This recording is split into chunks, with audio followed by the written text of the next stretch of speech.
Hello and welcome back to Continental Club, where we discuss the hottest topics in European football. Joining me today is the OG lineup. We are back with the three amigos. It's Henry Hill and Michael McCubbin. Henry, how are you, my friend? Yeah, good. Get rid of those experts you've been getting on, Dougie. Nonsense. keep it like this. No, I'm well. Played rounders last night. Got caught with both of my bats, so I didn't get very far around the thing. So I felt bad, but not as bad as Monaco this morning when I woke up and saw the own goal that's put them out of the Champions League against Shakhtar Donetsk. I don't know if you two saw it. Pretty heartbreaking. Heartbreaking stuff. A bit of a freak own goal there. Congratulations to Shakhtar. Congratulations to Sheriff Tiraspol from Moldova, back in their rightful place in the Champions League. and also fair play to Benfica. They held on against PSV with like 10 men for 60 minutes. Although I'm gutted Madueke won't be in the Champions League. He looks absolutely quality. 2 games in a row there. But yeah, it could, obviously I'm sad about my rounders performance, but it could be worse. Yeah, it definitely could be, for sure. And the Champions League draw for the group stages, I think, is taking place in a couple of hours. Hopefully, we'll be able to watch that after filming this. McCubs, how are you? Yeah, not too bad. I've actually been a bit out of the loop with football. I went to a festival on the weekend. Woo whoop. And so for the first time since this pandemic, really, I had like a few days where I was really kind of completely cut off from everything. And then by the time I got back, I just had to kind of reacclimatise. So I'm a little bit out of the loop. So apologies if I'm a bit slow today. But I'll hopefully be back up to speed in the next couple of days. Oh, I'm sure you'll be motoring on as usual. Speaking of, Henry playing rounders, I actually played my first cricket match in about 4 years last night. Didn't go that well, to be honest. Dropped a catch on the boundary, bruised my thumb in the process, and then got 13 runs off 14 balls, which nice. In that form of cricket is just not very good. There was a lot of dot balls in there, so need to up my game if I'm asked back, but it was the last game of the season, so potentially I won't be. But anyway, enough about cricket, enough about Moldovan football teams, enough about rounders. Let's get into the main topic of the show, because basically we thought that we talked enough about the mega transfers in all the leagues, the Rodrigo de Pauls, the Andre Silvas, the Lukakus, Grealishes, Sanchos, etc. So instead, we wanted to take your suggestions on Twitter for players that should have moved this summer. Obviously, there's still a few days left of the window when we film this, so maybe they will. Maybe they'll heed our advice. So let's get started with Arya_Manchuan's suggestion, which is Houssem Aouar, Henry, which feels like he has been linked with clubs for years.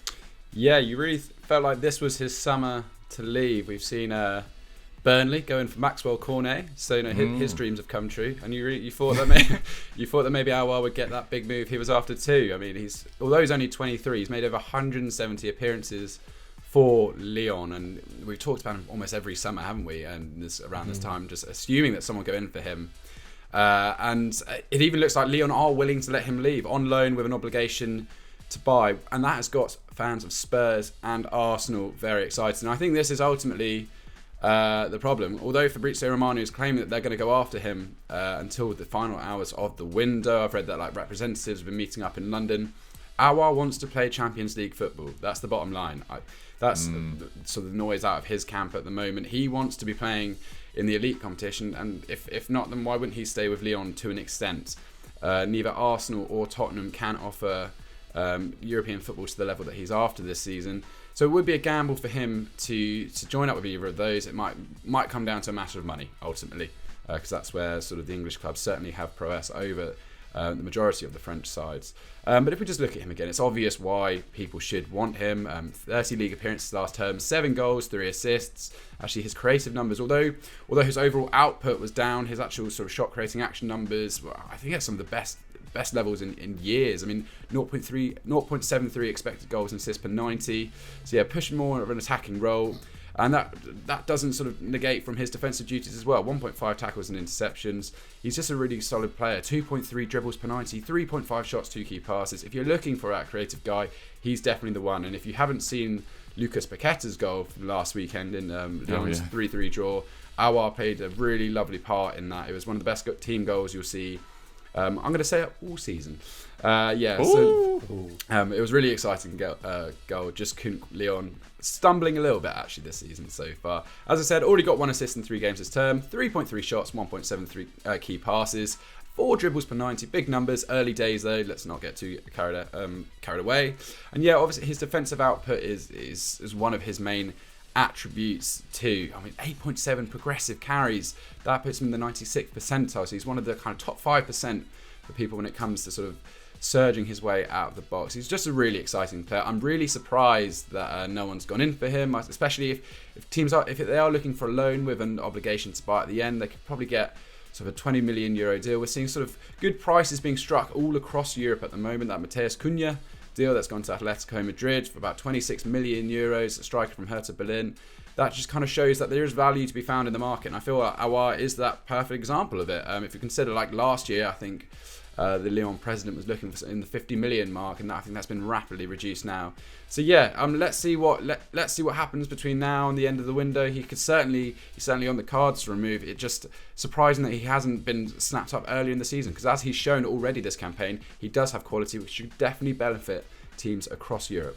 Absolutely, and if it's a loan with an obligation to buy as well, or an option to buy, it's pretty low risk as well. And you feel like with a team like Arsenal, who struggle to retain the ball in dangerous areas, mainly it's just Smith Rowe that has that sort of ability to turn in tight areas.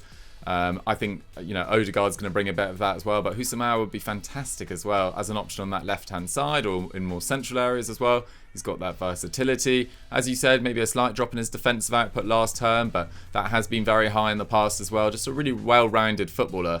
And at his age of 23, he'd be in that perfect crop of the talent that they've bought so far this window, which in 2-3 years' time could develop into a side that can consistently challenge for the top four, which when you're a club like Arsenal that have finished 8th in consecutive seasons, that's kind of where you need to build in the next few years. So Houssem Aouar, great suggestion by Arya on Twitter. Thank you very much for that one. McCubs, let's move on to our next one, which actually came in from Actually Not Q on Twitter. And it was Alexander Isak as well, because he, like Houssem Aouar, has had a pretty brilliant last 12 months or so. Yeah, I mean, arguably the best year of his career, hasn't it been? Obviously, his second full season with Real Sociedad last year. Obviously, joined from Dortmund in that £13.5 million deal. And kind of up until his move to Sociedad, it kind of seemed like, I don't know, it seemed like we were just waiting for his career to take off. Even as a teenager, he was very, very highly rated, wasn't he? And was kind of seen as the heir to Aubameyang at Dortmund at one point, I think. And obviously, that ended up being Haaland in the long term. But 17 goals in 44 appearances last term. All 17 of those came in the league. So like only Messi, Moreno, Benzema, I think, Suarez and El Naziri scored more than him in the league. And obviously he went on that great scoring streak of 9 in 6 games. Obviously Sociedad dropped off a bit towards kind of in the second half of last season, but he was arguably their best player throughout the campaign. 3.1 shots, was averaging 1.4 dribbles as well. And obviously he's very fast. He's got quite a unique profile in that he's very, very tall, but also incredibly fast and incredibly skillful as well. And I think that makes him quite a unique buy for clubs. And I think I do feel like he's this kind of player who, okay, he hasn't had like a 25 goal season yet, but at his age, it already feels like his next step is going to be to an elite club. So I feel like maybe this summer is maybe, last 7 days of the window feels unlikely unless, something like Ronaldo leaves Juventus and suddenly Juventus have a load of money to spend on a striker. That feels unlikely that they're going to have the money at least.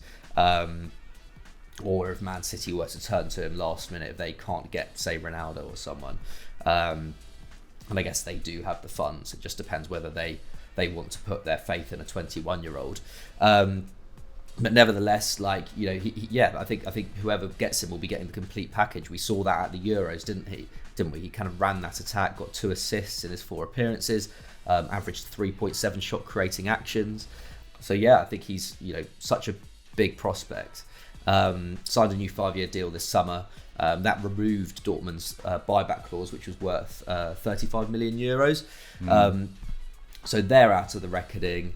And I kind of feel like, I think it's kind of an opportunity next summer for whoever doesn't get Haaland. I feel like Isak is one of the other great options in terms of a really young centre forward who has an incredibly high ceiling. Obviously isn't producing anywhere near the kind of numbers that Haaland has. but equally can develop into one of Europe's very best strikers. Was likely to cost, I think, over 70 million this summer, so hence why I feel like it won't happen. But next summer, I feel like will be the time to get him, especially if he can improve on his output this term. I could see, potentially Man United even going in for him. Obviously, Cavani doesn't. I don't think he'll be there beyond next summer, and unless Anthony Martial can really step up, or Mason Greenwood can produce like a 15 to 20 goal season, then I feel like there might still be a need for a centre forward there, at least in terms of depth, if the club want to harbour ambitions of challenging on multiple fronts. I'm trying to think who else. I guess Juve will need a striker in the next couple of years as well. Trying to think who else. Maybe Real Madrid might as well. Real Madrid potentially. I feel like Mbappe's just destined to go, isn't he? But equally, again, they're going to need depth there. That's a forward line which is still aging in some areas, especially if Hazard doesn't kick on this season. Obviously, Bale's going to leave as well. So I really think that his next step is going to be into an elite club. I can't see him going back to a club like Dortmund. I don't even know if I can see him going to like a Milan. I feel like he's going to go to a big club, but I think this summer's probably just a bit too soon for him, especially with that contract. Yeah, I'd agree with that as well. I think he had a very similar amount of goals in the season before, but most of them were in the Copa del Rey in 1920. That was. Whereas last year, all of them came in the league. Didn't do that well in Europe, I think, when they made that run in the Europa League and then got beaten by Man United. I don't think he actually scored in that competition. So maybe directors of football around Europe are looking at that and being like, maybe he just needs another year, see whether he can just push on in the Europa League this term and match his goal output in La Liga. But I totally agree with you. Would be an excellent pickup for an elite Premier League side or an elite club around Europe in the next couple of years. My suggestion is Domenico Berardi. I feel like I bang this drum all the time, but it was suggested by Swagato is back. And it just baffles me that he's not moved, to be totally honest. I mean, he's 27 years old. They've lost Locatelli. They've lost De Zerbi. Now is the time to target him. He's got 24 league goal contributions in the last 2 years. He's got over 20 league goal contributions for Sassuolo 4 times. He's been at the club for 11 years now, bar a 2-year spell about 6 or 7 years ago where he was co-owned by Juventus but was loaned back to Sassuolo, so never actually made an appearance by Juve. But, judging by some of the wingers that have come through there in the last 5 or 6 years, they probably could have used him, to be honest. But, Juventus's loss was Sassuolo's game. And last year, he was absolutely phenomenal in the league. Nearly 4 shots, 2.1 key passes, 1.1 dribbles, 0.74 expected goals and assists per 90, in a side that were really maximising the most out of their wing talent, in particular with Jeremy Boga as well on the left-hand side, and then Berardi on the right-hand side, cutting in on that left foot. And you look around some of the Premier League clubs that have been linked to them over the last 12 months, and Liverpool were obviously there. Obviously, they've got a right winger that cuts in on his left foot, who's one of the best in the world, and Mo Salah. Probably didn't make much sense for them to go for Berardi, especially when they've got Harvey Elliott coming through in that position as well, who seems to be, now he's being used in midfield, but maybe he'll move back to his wing position in the future. But Leicester City, I keep on seeing that they want a right winger who can cut in on his left foot, and I'm just like, Berardi, just get him. Yeah. It should be relatively simple. Although their CEO, Sassuolo CEO, has said that he's not going to be sold this summer, but surely that's just him digging his heels in. If someone offered 35 million euros or 40 million euros with the way that the rest of Europe's finances are right now, I think they'd find that difficult to turn down, to be totally honest. So I think he'd be great for Leicester. Another player in Italy that I wanted to bring up was Sergei Milinkovic-Savic, who I was watching the highlights of him playing against Empoli at the weekend. This was suggested by Charles_Review, so I actually know. So thank you very much, Charlie, for suggesting that on Twitter. But yeah, he was phenomenal against Empoli in their 3-1 win. Got 1 goal and 1 assist already. He's got such a unique skill set because he's so obviously physically dominant. They can play up to him aerially as well. He's got a great touch as well. He's been Serie A Midfielder of the Year. I think he was named in the Team of the Year last year as well. I think he was Lazio's Player of the Year as well. He's spent 7 years now with Lazio. And despite only being 26, and they obviously don't have Champions League football this year, I thought like it was quite a good opportunity to get him this summer, to be honest. He's contributed at least 10 league goals in 3 of the last 4 seasons. Can play in midfield, can play as a number 10, can even play up front as a sort of false 9, auxiliary 9 sort of thing. And he's a fairly good dribbler as well, brilliant in the air, as I said. He's consistently linked with Liverpool. He's obviously got quite a different skill set to that Jurgen Klopp system, where so much of it is required of their midfielders to sort of cover the bombing forwards. But Real Madrid, I think, would be a great option for him in the next few years as they look to move on from the Kroos Modric era. Like him, Fede Valverde, and Casemiro in midfield would be, a really nice range of skill sets. I think he'd be very, very good at Real Madrid. So, guys, let me know what you guys think of that shout in the comments down below. Milinkovic-Savic to Real Madrid. Henry, of the other options we've got down here, we've got Nikola Milenkovic, Renato Sanches, Houssem Aouar, Noni Madueke. Do any of those sort of catch your eye as potential players that should have moved this summer or could have moved this summer? Yeah, well, I think Renato Sanches is probably the obvious choice out of those. Pretty exceptional at the Euros. Great to see him back sort of in the headlines once more after a tricky period. But, 2.5 tackles and interceptions, that's just begins to cover sort of his sort of electric ability on the ball. 1.6 shots, 1.2 key passes, and 3.3 dribbles per 90. He was obviously so crucial in Portugal's opening game against Hungary, wrestling back there. And yeah, just throughout the tournament, he's been exceptional. And although he didn't play loads for Lille last year due to injuries, it certainly looks like now he's going to be their main man this year. I'm surprised that no one has snapped up. I will say, just in relation to a lot of these players, I think they're all just suffering by the lack of money just in the market right now. I mean, there's only X amount of big transfers a lot of these teams can make. Look at Real Madrid, if they buy Mbappe for the money they're going to buy him for, try to anyway, then when's their next transfer going to come? You feel like it's going to be a long time before they're able to muster up the strength to go drop 50, 60 million on someone like Sergei Milinkovic-Savic. I completely agree with you about Liverpool. That'd be an interesting move.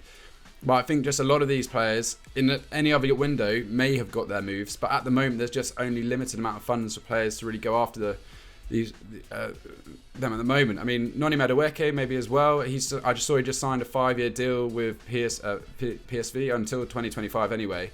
So he's whether or not that's actually for him to stay the distance that time, but that certainly shores up their interest in the player, doesn't it?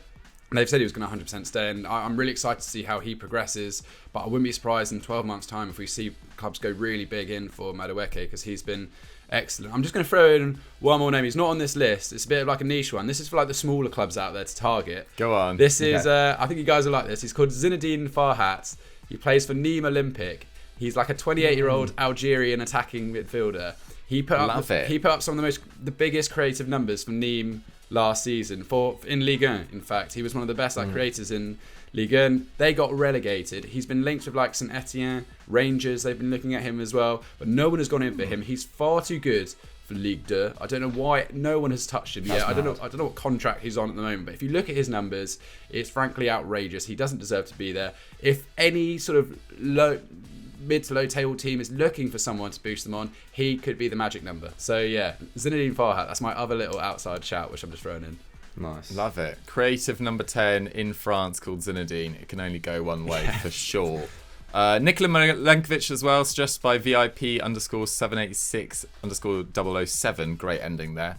From VIP. I thought Milenkovic would have been a great pickup for a number of clubs. I mean, he's been linked with Man United and Liverpool in the last 12 months. And this window is more sort of Spurs and West Ham, but so good in the air, can play in a back 3 or a back 2 as well. Looks like he has a massive future, but Fiorentina have done pretty well to keep hold of Vlahovic so far at least, and with that Atleti signing Cunha yesterday, I think it was, it looks like that deal is off. So, and with Kane staying at Spurs, it looks like they're going to have Vlahovic and Milinkovic for another year, which is great news for them. So yeah, well done to them.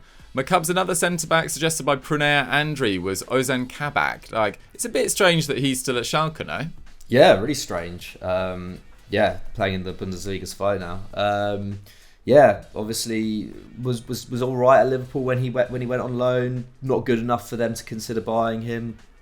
Obviously went for Konate instead, who's a more established centre back, but even then his injury problems are a little bit suspect.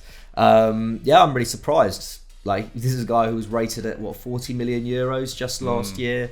I imagine Schalke would have taken a lot less for him this summer, but I don't know enough about his kind of contract situation and what's happened this summer to really comment too much. But he's been linked with a move to Torino. I think he'd be a great pickup for any mid-level club in a top 5 league. or even a club going for European football. So yeah, I'm pretty surprised that we've not really seen his name banded about that much in the last few weeks. Yeah, for sure. I think Torino have just lost their centre back, who's gone to Southampton, called Lianco, I think, who I don't know a hell of a lot about, but I had a brief look at him this morning. Seems like he's potentially quite a good pickup from Southampton as well, who've done well in the centre back market in years gone by as well, with Bednarak and Vestergaard and Salisu. We saw at the weekend how good he was against Man United as well. So potentially another one to watch out for Southampton. But guys, those are our list of players who should have moved this summer. What did you guys think of our suggestions, and did we miss anyone else out? Let us know in the comments down below, and let's move on to our big match preview. So there are some fairly sizable clashes throughout Europe this weekend. I've got to say it's not a blockbuster weekend in terms of big clashes, but there is Marseille versus Saint-Etienne, which could be a little bit box office after Marseille versus Nice last weekend as well, sort of descended into absolute chaos. Bayern play Hertha Berlin, who are sad after the departure of Matthias Cunha. Wolfsburg versus Leipzig even. But the two biggest clashes no doubt take place in La Liga, as Real Betis take on Real Madrid on Saturday night, and then Atletico Madrid versus Villarreal on Sunday. But given that Real Madrid are the bigger talking point right now, due to obvious reasons, mainly due to a guy called Kylian Mbappe, we wanted to preview their clash. And, unlike most of the time, we're going to start with the away team, McCubs, who are Real Madrid, who have had, an interesting start to the season in terms of their results in La Liga. Yeah, for sure. They've been pretty entertaining, as have El Chiringuito. I think they've taken their production up to a new level in the last week. All the Mbappe with stuff. The strobe lighting. Did you the strobe lighting? Did you see them as well? Like outside in Paris, like last night, trying to kind of track down a postman. Just to see the front page of L'Equipe like the night before it went out. No way. It's just ridiculous. I mean, it's just.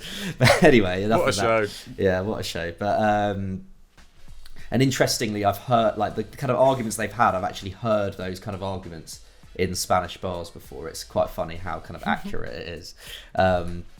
But anyway, enough about El Chiringuito, as entertaining as it is. Real Madrid have had a decent start to the season, haven't they? It's been kind of funny, kind of seeing Gareth Bale back there and just seemingly kind of part of the furniture again.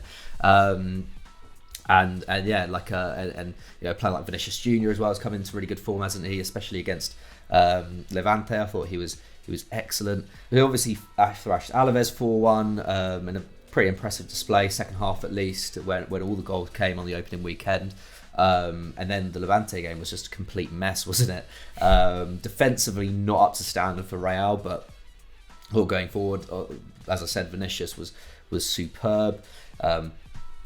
Benzema looks as good as ever, doesn't look fatigued from the summer at all.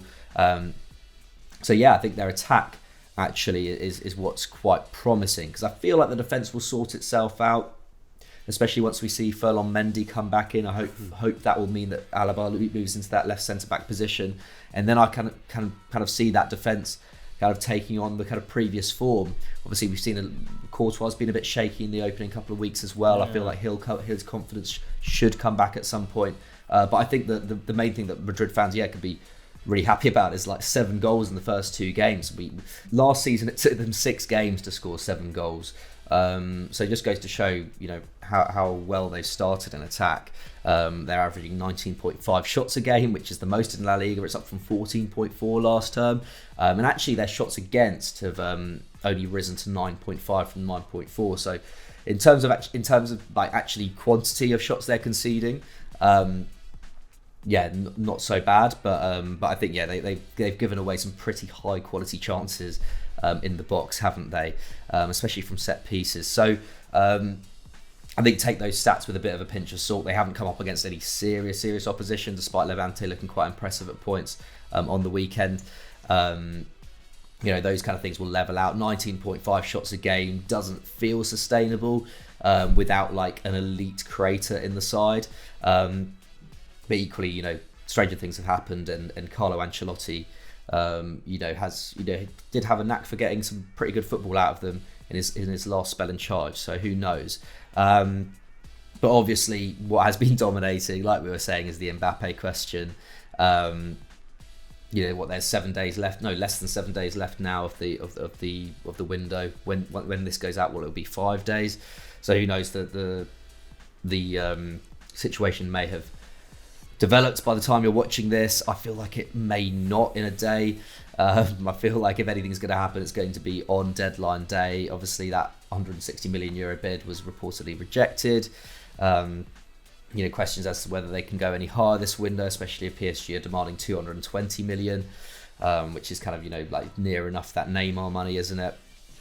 So that'll be interesting to see. But at the moment, it looks like I feel like Real Madrid can cope without a player like Mbappe, which seems obvious. Like obviously, most teams can cope without one of the best players in the world. But their attack has been pretty good so far, and in a La Liga which is relatively weak this season, especially towards the top, I think they're going to have a chance of challenging Atleti for that title. They've got Valencia and Villarreal in the next 5 games, so I think we'll find out a little bit more about their credentials then. But the early signs I think are good, and once that defence is settled, I see Real being a much more solid proposition in the next few months. Yeah, definitely. I think that Mbappe is a potential game changer in terms of the title, but we're going to come on to that in a bit just at the end of the show, so make sure you stay tuned for that. But before we do, Henry, let's briefly touch on Real Betis, because Jack was on last week, Jack Collins of the Ranks FC podcast, big fans of Real Betis, and he was feeling pretty confident, but the start hasn't been electric, let's say. Yeah, it's been a bit underwhelming, hasn't it? 2 1-1 draws. Again, one against newly promoted Mallorca and one against Cadiz as well, who are never an easy proposition to come up against. Mid-table team last term, but as we were saying off camera, they do tend to do quite well against perhaps the bigger sides in the division. And you know what? 6th place finish last year under Manuel Pellegrini. Betis is sort of back where they believe they probably belong. That was a really solid performance by the team. Obviously, they'd love to go a bit further than that. There was points where it looked like they could push for Champions League, but I think, all things considered, 6th place is probably where you can expect a team like Betis to end up. And if you look at their business, I actually think it's been fairly positive this summer. I mean, obviously, Emerson did leave for Barcelona, which is always going to be a massive loss. One of the most sort of best performing right backs in the division. And then Isa Mendes left for Villarreal, and Laura Moren has gone to Espanyol on loan. In their place, the sort of German Petzala, centre-back, he's coming in from Fiorentina. He's played very consistently over the last few years, and I think for £3 million, 30-year-old, I think that's not a bad pick-up there. Sort of pretty kind of classic Pellegrini signing, fairly solid at the back. They also brought in Juan Miranda, which I think is a brilliant free transfer from Barcelona. And actually, you saw Jack Collins being very excited about the goalkeeper addition, Rui Silva from Granada. He was one of kind of the big... We've covered him in a few top 10 videos as one of the guys that a lot of teams are going to go for this season.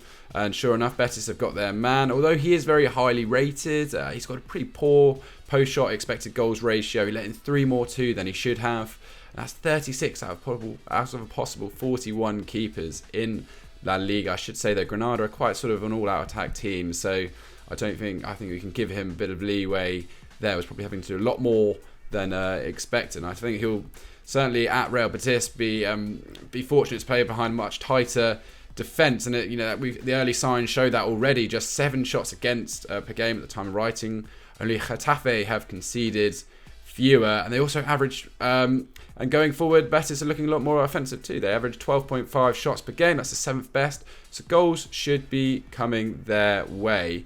And actually, although La Liga is maybe kind of weaker, I think there are a lot of the lower sides do have fairly strong squads. We heard Jack talking last week about how Sevilla feel like this could be their moment to really push for the title. They've looked very exciting in their opening few games. And if you look at the talent running through this Betis squad, I think there's equally lots to be excited about here. Nabil Fekir, he's still there. He's been sort of superb since he joined Betis. Canales, William Carvalho, who you never quite know if he's sort of one of the other endless names in the gossip columns, isn't he? Tellez, Juan Miranda, and of course Joaquin, still going strong, the great Joaquin. I think it's stadium fans back in the stadium there. I think there's a lot to be excited about this Betis side. They just need this win to kick on and get their career, their season up and started. Whether or not that's going to come against this Real Madrid side, I don't think so. I think I watched the Real Madrid Levante game. really enjoyable. I actually think the sort of Casemiro pass to free Vinicius was a thing of absolute beauty. And then, on Transfer Review, if you haven't seen it already, go check it out.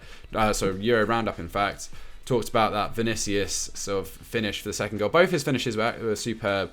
So yeah, there's a lot to be excited about that Real Madrid side. I think I can't see a victory for Betis, but I can certainly see them pinching a draw in this game, although I'm not sure if a draw benefits either side at the moment. But yeah, lots to be excited about if you are a Betis fan. Let's just wait and see what they can do before the end of the window too.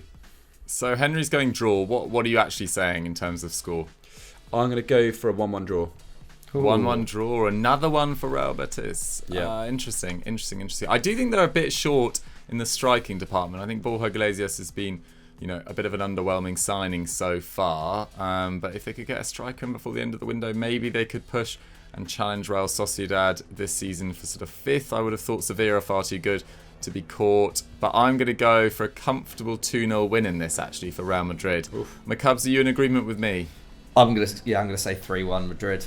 3-1. Yeah. 3-1. There we have it. That's all our predictions. And guys, let's roll straight into our quickfire question because it's on theme.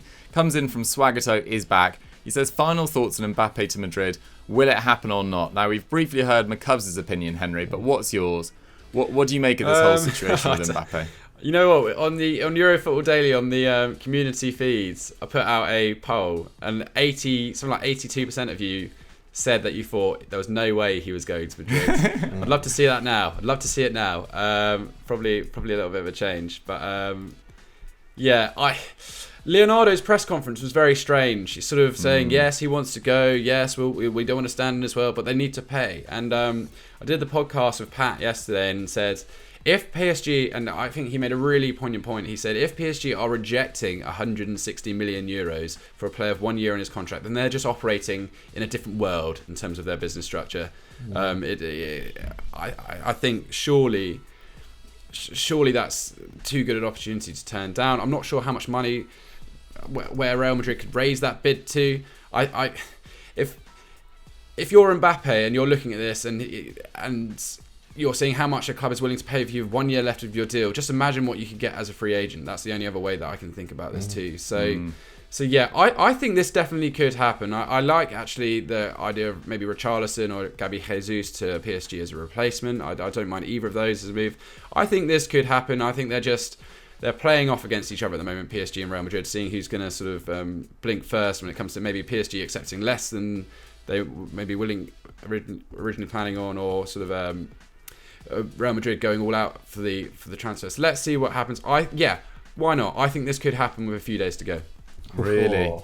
I'm pretty skeptical, to be honest, about whether it will happen. I'm confused by the whole thing, to be honest. I don't get it from Mbappe's perspective, really. I know it's his childhood dream to join Real Madrid, and it's kind of romantic that he's trying to fulfill that, even given the state of the two clubs in terms of like PSG's summer business versus Real Madrid's, their success over the last 2 years, with PSG getting so much further in the Champions League, etc. Final and then a semi-final at least. Whereas Real only made a semi-final last year for the first time in years. So it feels like he's putting the romantic option ahead of what is probably the more sensible thing, and maybe just being... I don't know whether PSG have actually put an offer on the table as well. I'm really surprised that he wants to go to Real Madrid, to be totally honest, right now. It seems a little strange, but yeah, I do agree. I think from PSG's perspective, I don't know why they're rejecting that 160 million euro bid, unless it's staggered in a really, strange performance-related way and there's not enough money up front, which I do see why they would want to keep him. Their money is just in such a different ballpark to the rest of Europe. I mean, McCubs, Henry's saying he can see it happening. I'm saying I can't really see it happening. Where do you fall on this? I'm falling probably more with you, Dukes, but I feel like that's just the kind of... That's just like always what I felt. And I feel like when Leonardo was talking about... he was talking about kind of Mbappe saying that he would stay for an extra year or whatever, or he would, he'd be able to leave next year but for money and whatnot. Like, that kind of felt like what I envisaged, the club having in place. But it seems like, I don't know, just having Mbappe's word isn't really enough, especially when it's 160 million on the table. Like it is crazy. It is absolutely crazy. Equally, like, I don't see how Mbappe couldn't be persuaded to sign, a 2-year extension with the promise that he will go for maybe even go just for 160 or 180 next year. Like the opportunity to play with Messi and Neymar in the front three, I just think is just too good to miss. Surely. If you're Mbappe, because you can go to Real Madrid at any point in your career. Like, he's still so young. Well, he's going to be 23 next year, Something like or that. at the end of next year, or at the end of this year. He's going to be able to play for Real Madrid at any point he wants. And I would wait the extra year if I was Mbappe. But equally, more crazy things have happened. It could, it could happen, and as much as losing Mbappe this summer is, would be a huge blow to PSG in terms of, their image and in terms of losing him so late on when, there's not really too many replacements out there. If any replacements at all, when we're talking about a player like Mbappe, equally, the egg on Florentino Perez's face if he can't get this deal over the line when he's been saving up 2 years for it, is equally mad. So there's whoever doesn't have Mbappe at the end of in the next 5 days is a huge loser in the situation. It's a massive loss. Yeah, can I just say, Leonardo's press conference is just so strange. He's acting when he's going, it's kind of almost amateur from Real Madrid putting in this bid they're just trying to show what they can do. I think PSG are forgetting they pulled off the most audacious transfer of all time to sign Neymar. They paid 200 million at a time no one ever thought they'd do that. They've just landed Lionel Messi on a free transfer from Barcelona as well. It's not as if It's very hypocritical. it's unbelievably hypocritical of them to be like, how dare they try and bid lots of money for our players? Who do they think they are? We're PSG. It's like they've pulled off deals which are frankly outrageous. Just look at all the business they've done this summer. And I just think it's very weird kind of signals coming out from PSG. Apparently Real Madrid are not happy about it either. I think it's dangerous precedent for them to be going around calling these other European supergiants amateur in their own way, when actually some of the things that PSG have done are outrageous. And rightly or wrongly, they've upset the apple cart. But I think they just need to be a little bit careful of how they approach this Mbappe deal, because it could have big factor in the way that other teams do business with them down the line. Absolutely. Right. Good note to end on, I think. Impassioned rant from Henry. Love an impassioned rant from Henry. That was good. That was very good stuff. Guys, that was Continental Club for this week. I hope you enjoyed our discussion of what transfers should have happened. Real Betis versus Real Madrid, of course, and our quickfire question talking about Mbappe. McCubs, I realise I don't think you've got very much storage time left on your phone, so we better answer this quickly. What should they go and watch? They should go and watch our explainers. Yes. I don't know what came out this weekend, but we've got ones out on PSG. We've got one on the Messi deal, don't we? We've got one on Mbappe, how much he would cost. So go and check that out. Perfect. Henry, we don't even have time to ask you, I'm afraid, but thank you very much for contributing as usual on Continental Club. We'll catch you later next time. I'm panicking now. Gotta go. Bye.